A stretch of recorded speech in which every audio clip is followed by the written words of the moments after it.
Hello, ബാക്കി വന്ന പുട്ട് വെച്ചിട്ട് നല്ല സോഫ്റ്റ് പത്തിരി ഉണ്ടാക്കാം കേട്ടോ. അപ്പോൾ അതിന് അരിപ്പൊടി, ബാക്കി വന്ന പുട്ട്, തേങ്ങ, ചെറിയ ഉള്ളി, ജീരകം, ഉപ്പ്, ഇത്രയുമാണ് ആവശ്യം. അപ്പോൾ ഈ പുട്ട് നമ്മൾ ചൂടാക്കി എടുക്കണം. അപ്പോൾ ഈ എല്ലാം കൂടി മിക്സാക്കിയിട്ട് ഒന്ന് അടികട്ടിയുള്ളൊരു പാത്രത്തിലിട്ട് ഒന്ന് ചൂടാക്കി എടുക്കുക. അതിലേക്ക് നല്ല തിളച്ച വെള്ളമാണ് ഒഴിക്കുന്നത് കേട്ടോ. പിന്നെ നമ്മളിതിൻ്റെ കൂടെ മുട്ടക്കറിയാണ് കേട്ടോ ഉണ്ടാക്കുന്നത്.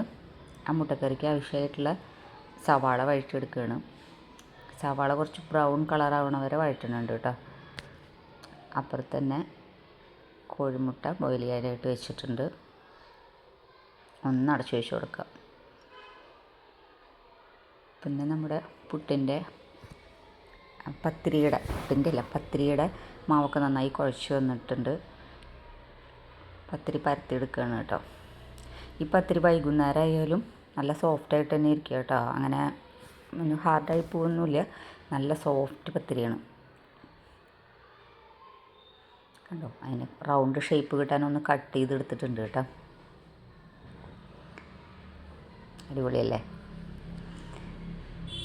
ഒന്ന് ചൂടായ ആദ്യം ഒന്ന് മറിക്കണം.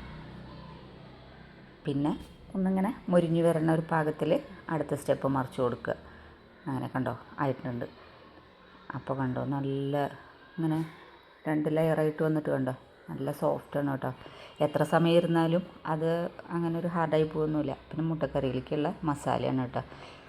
അതിൽ മല്ലിപ്പൊടി, മുളക് പൊടി, മഞ്ഞൾപ്പൊടി, ഗരം മസാല, കുറച്ച് കാശ്മീരി ചില്ലി, എല്ലാം കൂടി കുറച്ച് പുളിവെള്ളം കൂടി ഒഴിച്ചിട്ട് ഒന്ന് മിക്സിയിൽ അരച്ചെടുത്തു. അത് ഈ സവാള വഴറ്റിയിലേക്ക് ചേർത്ത് കൊടുക്കുകയാണ് കേട്ടോ. സവാളയും വേപ്പിലയും കൂടിയിട്ടാണ് വഴറ്റിയെടുത്തിട്ടുണ്ടായിരുന്നത്.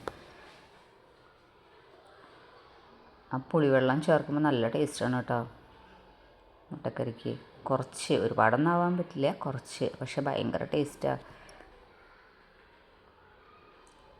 നമ്മുടെ മസാല വെള്ളം ഒഴിച്ചിട്ട് സെറ്റാക്കിയിട്ട് അവിടെ മുട്ടക്കറിയിലേക്ക് തിളയ്ക്കുന്നുണ്ട്.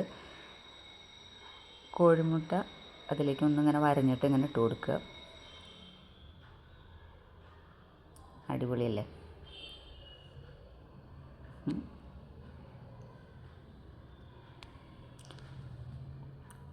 കുറച്ച് മല്ലിയിലൊക്കെ ഇട്ട് കൊടുത്ത് ഒന്നിങ്ങനെ അടച്ചു വയ്ക്കുക. സംഭവം സൂപ്പറാട്ടോ, നല്ല ടേസ്റ്റാണ്. അതുപോലെ നമ്മൾ പത്തിരി ആയിട്ടുണ്ട്. പത്തിരി എഗ്ഗ് ഗീ റോസ്റ്റ് അതിലുണ്ടാക്കണ്ടല്ലോ നമ്മൾ കുറച്ച് പുളിവെള്ളം ഒഴിക്കും. നല്ല ടേസ്റ്റാട്ടോ. എല്ലാവരും ഒന്ന് ട്രൈ ചെയ്യുക, സബ്സ്ക്രൈബ് ചെയ്യുക, ഷെയർ ചെയ്യുക.